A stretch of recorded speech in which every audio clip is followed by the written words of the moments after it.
प्यारे विद्यार्थियों, आपका प्रश्नावली 7.2। आज हम करेंगे इसका चौथा सवाल। प्रश्न: बिंदुओं -3, 10 और 6, -8 को जोड़ने वाले रेखाखंड को बिंदु -1, 6 किस अनुपात में विभाजित करता है? तो प्यारे विद्यार्थियों, इसको समझ लेते हैं कि यहाँ पे ये किस अनुपात में विभाजित करता है। तो मान लीजिए हमारे पास विभाजन सूत्र के अनुसार अगर हम देखें तो हमारे पास इसके हम बिंदु मान लेते हैं, एक P और एक Q। पी और एक क्यू मान सकते हैं या ए बी भी मान सकते हैं, वो आपके ऊपर डिपेंड करेगा। तो ए पी और क्यू का मान जो है x1 और y1 के तौर पर लिखेंगे। और किस बिंदु ये विभाजित करता है, यानी इसमें ये आर का बीच वाले बिंदु रेखाखंड का भी मान भी दिया हुआ है, आर का भी मान दिया हुआ है। तो इसमें पूछ लिया है कि हमें ये अनुपात बताना है, m1 और m2 किस अनुपात में विभाजित करेगा। तो इसके लिए प्यारे विद्यार्थियों हम क्या करते हैं, सबसे पहले इसको रफ काम पे समझने के लिए एक लाइन बना लेते हैं, बाकी हम आगे सवाल में हल करेंगे। सबसे पहले क्या क्या कह रहा है, इसने कहा दो बिंदु हैं, बिंदुओं इन बिंदुओं को हम मान लेते हैं। इस बिंदु को हमने मान लिया ए और इस बिंदु को मान लिया हमने बी। तो इसमें क्या कह रहा है कि और एक बिंदु है इसमें यहाँ पे जो इनको पी कहते हैं, और इनका सबका मान भी दे रखा है। इसका मान दे रखा है, ए का -3, 10 और बी का मान दे रखा है 6 माइनस यानी 6, -8। तो इनको पता ही, आप इसको x1 मानते हैं और इसको y1 मानते हैं और इसको x2 मानते हैं और इसको y2 मानते हैं।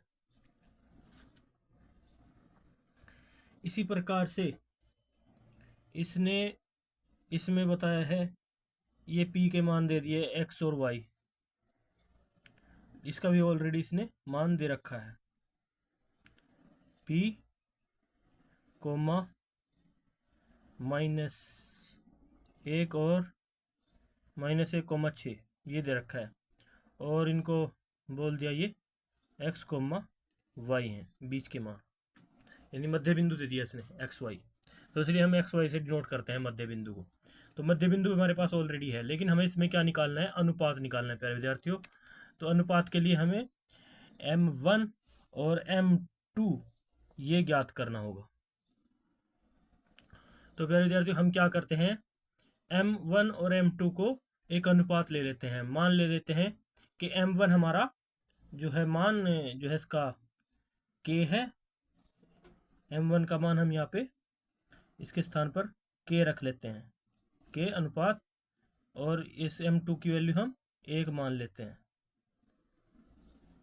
तो इस प्रकार से इनका मान लेके चलेंगे। तो उम्मीद करता हूँ मेरा तो आपको ये बात यहाँ तक क्लियर हो गई होगी। तो इसी से हम सोल्व करते हैं। अब लिखेंगे हल। तो लिखेंगे बिंदुओं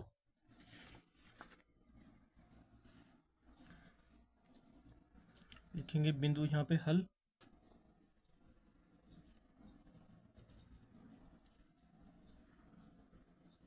मान लो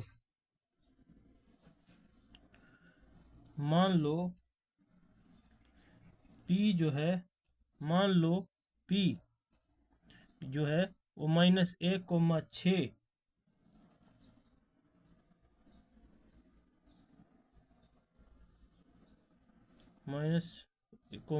-1, बिंदुओं को, जो ये बिंदु दिए हैं, बिंदुओं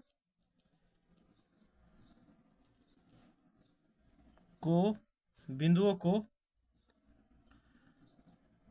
-3, ए कोमा ले लेते हैं, ए के बराबर, ए बराबर में है ये -3, सॉरी -3 नहीं है, हाँ -3 है, -3, 10 और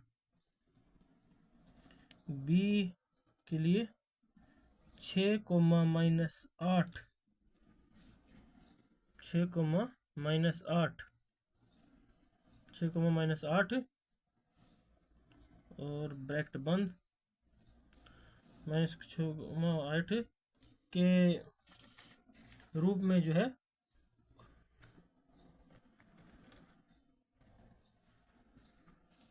तो इसे मान लो P जो बिंदु है, मान लो P ये जो उसका अनुपात दिया हुआ है -1,6 बिंदुओं ए और बी का जो मान दे रखा है को जोड़ने वाले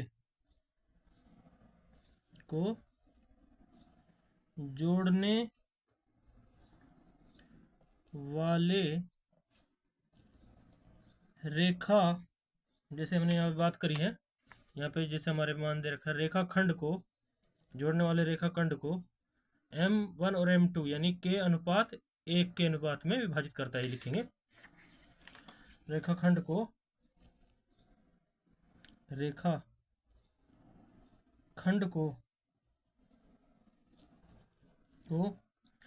के अनुपात 1, क्योंकि हमें ये निकालना है, के अनुपात 1 के रूप में लिख लेते हैं। के अनुपात 1 के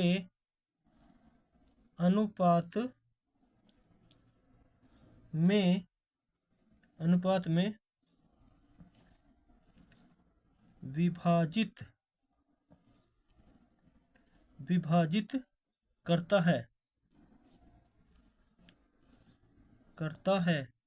विभाजित करता है विभाजन सूत्र से। अब क्या करेंगे, इसमें विभाजन की बात आ गई है तो हमें किस फॉर्मूले का इस्तेमाल करना पड़ेगा, विभाजन सूत्र का इस्तेमाल करने का। तो विभाजन सूत्र में क्या होता है प्यारे विद्यार्थियों, विभाजन सूत्र इसलिए हम लिखेंगे विभाजन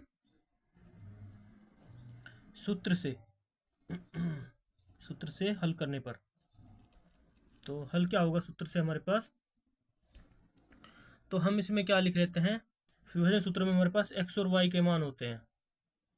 तो ऐसा करेंगे, इसमें हम x और y के जैसे साथ में सूत्र अलग अलग, अब क्या करेंगे x और y के अलग अलग हिसाब से यानी सूत्र बना लेंगे। तो हमारे पास x के लिए क्या सूत्र बनेगा, क्योंकि हमारे पास विभाजन सूत्र में x और y पॉइंट होते हैं, तो x के लिए हमारे पास फॉर्मूला बनता है विभाजन सूत्र में, आपको मैं पहले ही बता चुका हूँ क्या बनता है, mx, एक बार ऐसे लिख देंगे, प्लस mx,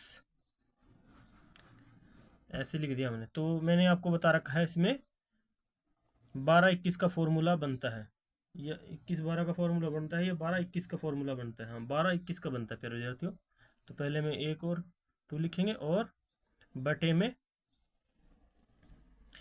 M1 और प्लस M2 का मान रख देंगे। इसी प्रकार से हम यहाँ पे y की वैल्यू देख लेंगे, क्योंकि हमारे पास इसमें y का मान दिया हुआ है, इसलिए हम y को अलग अलग करके लिखेंगे विभाजन सूत्र में। तो y का मान हमारे पास ऑलरेडी दे रखा है, इसलिए y के हिसाब से हम इसको अलग अलग सोल्व कर लेते हैं। तो आगे बढ़ने पर, तो हम आगे बढ़ रहे हैं यहाँ पे। तो y की वैल्यू हमारे पास क्या दे रखी है, y की तो हमारे पास हम मान इसको पुट करेंगे बाद में, लेकिन हम इसका फॉर्मूला लिखते हैं, वही my और प्लस my, फिर 12 यानी और 21 का वो जो फॉर्मूला हम लगाते हैं। तो इसके बाद बटे में M1 प्लस M2, ये आपस में गुणा में होता है प्यारे विद्यार्थी, ये समझ रहे होंगे आप। तो यहाँ तक का ये फॉर्मूला आप समझ गए। तो प्यारे विद्यार्थी उम्मीद करते हैं फिर आगे बढ़ेंगे, इसमें हम मान पुट कर देते हैं प्यारे विद्यार्थी डायरेक्टली। x1 का मान हमने जो अनुपात माना है वो क्या आ रहा है हमारा, x1 का अनुपात नहीं, x1 की वैल्यू हमारे पास में ये कहा ना इसने कि बिंदु चेंज का अनुपात में विभाजित करता है। तो यहाँ पर हमारे पास x और y की ऑलरेडी वैल्यू दे रखी है, तो x की वैल्यू हमारे पास क्या आ रही है, x की वैल्यू हमारे पास हमने मान ली -1, इसको लिख लेंगे, मान को पुट करेंगे हम, मान रख देंगे। और इसी प्रकार से अब क्या करेंगे, M1 की वैल्यू हमने क्या मानी, M1 की वैल्यू हमने मानी k, तो k गुणा में x2 की वैल्यू क्या है हमारे पास, x2 की वैल्यू हमारे पास 6 है, तो 6 लिखेंगे। इसी प्रकार से प्लस का निशान लगाएंगे। M2 की वैल्यू क्या है हमारे पास, M2 की वैल्यू हमारे पास प्यारे विद्यार्थियों यहाँ पर 1 है, 1 लिखेंगे, गुणा x1 की वैल्यू क्या है हमारे पास -3 है, तो गुणा -3, और बटे में हमारे पास क्या माना हमने, M1 के स्थान पर k माना है, तो k अनुपात 1 माना था ना, तो k प्लस M2 की वैल्यू 1 है, तो +1। ऐसे आगे बढ़ेंगे। y की मान क्या आया था हमारे पास प्यारे विद्यार्थियों? y का मान हमने जो इसमें जो इनको डिवाइड कर रहा है, मध्य बिंदु दिए हुए इनकी, तो y का मान हमारे पास 6 है। तो इसी में ये तो पूछा कि किस अनुपात में विभाजित करता है, तो उसी अनुपात को निकालने के लिए हमें इस प्रकार से इसको बनाना होगा। अब वैल्यू पुट कर देते हैं। m1 की वैल्यू हमने क्या मानी थी? k गुणा y2 में क्या है? y2 की वैल्यू हमारे पास -8 है, तो -8 से गुणा होगी, प्लस का निशान। उसके बाद हमारे पास m2 की वैल्यू क्या है? 1 है। गुणा में क्या है हमारे पास? m1 y1 के साथ गुणा होगी। y1 की वैल्यू क्या है? 10। 10 हमारे धनात्मक है, यानी प्लस के हैं। तो इस प्रकार से हम इसके बाद इसके बटे में क्या आएगा हमारे पास? m1 plus m2। m1 की वैल्यू हमने क्या मान रखी है? हमारे पास यहाँ m1 की वैल्यू k है, k, और m2 की वैल्यू हमारे पास 1 है, +1। तो अब ये आ गया वैल्यू, दे दो इसको, रख दे साइड, और अब इसको हल कर लेते हैं। अभी इधर -1 1 होता है, तो कोई भी संख्या जो इधर इस तरह होती है उसके बटे में ऑलरेडी 1 होता है, ये चाहे 6 हो चाहे ये हो, सही है। इन दोनों की तरफ जो भी संख्या हमें आगे से दी होती है उसके बटे में ऑलरेडी 1 होता है। तो इस प्रकार से एक मानते हुए हम इसकी आर पार गुणा भी कर सकते हैं, लेकिन पहले हम इसको थोड़ा सोल्व कर लेते हैं अंदर ही। तो लिख लेते हैं इसे आगे बढ़ने पर, -1 बटे में 1 बराबर के की 6 से गुणा करी तो 6k हो गया हमारा, और यहाँ पर ये -3 है और इसकी आपस में गुणा होगी तो चिन्ह चेंज हो जाएगा, ये माइनस है माइनस, तो -3 आ जाएगा, 3 एकम 3 हो जाएगा। इस प्रकार से k+1 है तो k+1 ऐसे का ऐसे ही रहेगा, और कोमा आगे इसको सोल्व कर लेते हैं। ये 6 है और ये इधर है, 6 के 6 को इस तरह लिख लेते हैं, बटे में 1 बराबर। अब इनके आपस में गुणा कर लेते हैं। क्या आता है गुणा करने पर हमारे पास? ये -8 के आ जाएगा यहाँ पे, और ये 10 प्लस के हैं तो 10 के 10 ऐसे ही आ जाएंगे, 10 से कम 10। तो इधर k+1 ऐसे ही लिखा जाएगा। तो फिर विद्यार्थियों आगे बढ़ते हैं। आगे बढ़ने पर क्या आ रहा है हमारा? ये -1 इधर है और ये है, तो इसकी आर पार गुणा कर लेते हैं। क्रॉस मल्टीप्लाई करने पर लिख दो, आर पार गुणा करने पर दोनों तरफ लिखो, दोनों और आर पार गुणा करने पर, तो हम इनकी आर पार गुणा कर लेते हैं। इसकी गुणा इससे हो जाएगी और इसकी गुणा इससे हो जाएगी, इसमें भी ऐसे ही होगा, आर पार गुणा करेंगे तो ये हो जाएगा ऐसे। तो आर पार गुणा का मतलब जो जो हर है उसकी इसके साथ हो जाएगी और इसकी, तो इस प्रकार से गुणा कर लेते हैं।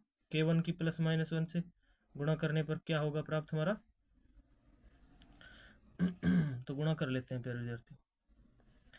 तो ये गुणा हुई, तो हमारे पास डायरेक्ट हम इसके साथ गुणा करेंगे तो माइनस के साथ गुणा करेंगे तो चिन्ह चेंज हो जाएंगे। तो k प्लस का है और ये माइनस के हैं, तो आपस में गुणा होने पर -k और -1 हो जाएगा। तो बराबर में क्या आया प्यारे विद्यार्थियों? इस 6 के है, ये प्लस का है, तो 6k -3 हमारे पास इस प्रकार से आ गई है। और इस तरह से हमने इसकी भी गुणा करी, तो कोमा लगा देंगे बीच में। तो सॉरी चाहेंगे प्यारे विद्यार्थी, इसको थोड़ा ऐसे कर लेते हैं क्योंकि ये हमने नोट के तौर पे लिखा। अब 6 किसके साथ गुणा करेंगे तो 6k +6 6 ऐसे होगी गुणा। अब बराबर क्या रहा हमारे पास? -8 किससे गुणा हुई तो -8k +10।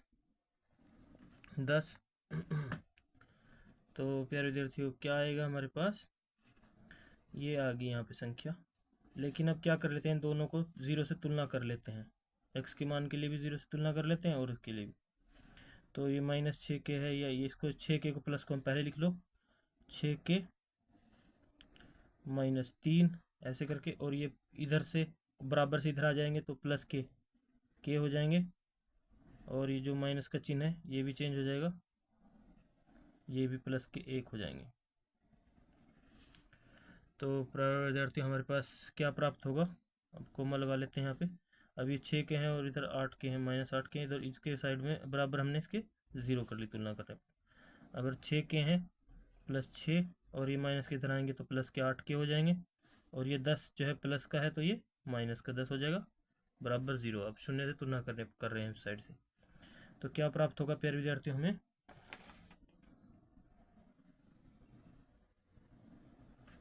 तो हमारे पास 6k है और ये 3 माइनस 3k, तो क्या होगा 6k और ये के आपस में प्लस प्लस के हैं तो 7k हो जाएगा। और ये माइनस 3 है, ये अंक हैं जो अचर हैं और अचर हैं उनको आपस में अलग कर लेंगे, तो -3 और प्लस का 1 तो ये माइनस के 2 होंगे और बराबर 0। तो 6k है और यहाँ पर प्लस के 8k हैं, तो 8 और 6 14k हो जाएगा k की वैल्यू। और प्लस और माइनस यहाँ पे क्या डिफरेंट है, ये माइनस के 6 में से 10 बड़े हैं तो माइनस के 4 आ जाएंगे 6 घटाने बराबर 0। तो फिर विद्यार्थियों क्या वैल्यू प्राप्त होगी, हमारे पास अनुपात क्या आएगा, उसी अनुपात को हम निकालने की कोशिश कर रहे हैं।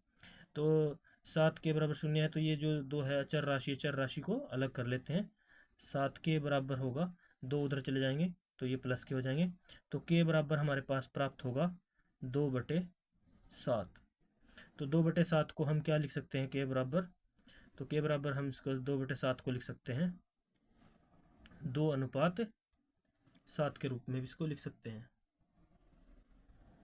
तो 2:7 भी लिख सकते हैं।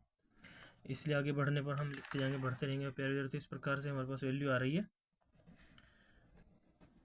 तो इसी प्रकार से आगे बढ़े,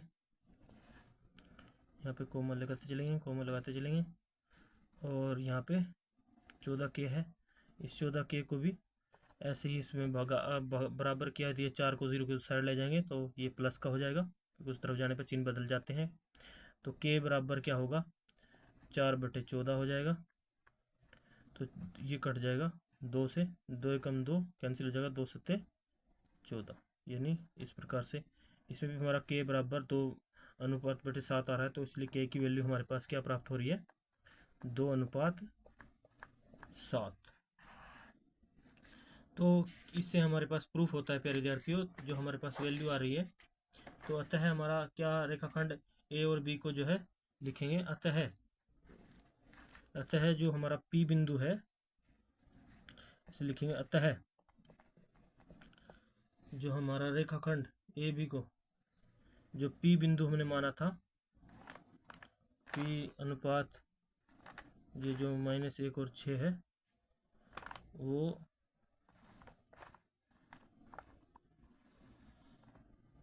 अतः रेखाखंड ए बी को तो लिखेंगे अतः डायरेक्ट लिख देते हैं, अतः लिख सकते हैं, अतः P का जो अनुपात हमने माना था, एक क्या माना था, P का अनुपात हमने माना था -1 -1,6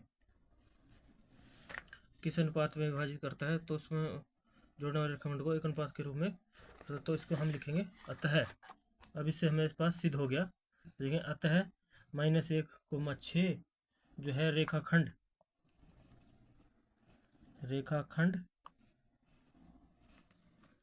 जो ए और बी था, हमने माना था ए बी को जो उनकी वैल्यू दी को 2:7 के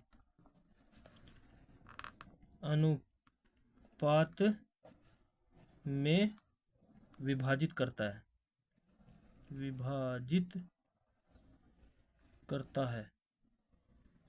विभाजित करता है, यही होगा हमारा आंसर, दैट्स प्रूफ। तो उम्मीद करता हूँ प्यारे विद्यार्थियों आपको समझ में आ गई होगी इसकी प्रकाष्ठा, जो भी हमने इसमें एक्सप्लेन किया, समझाया आपको। तो नेक्स्ट सवाल हम कल करते हैं, तब तक के लिए बाय बाय।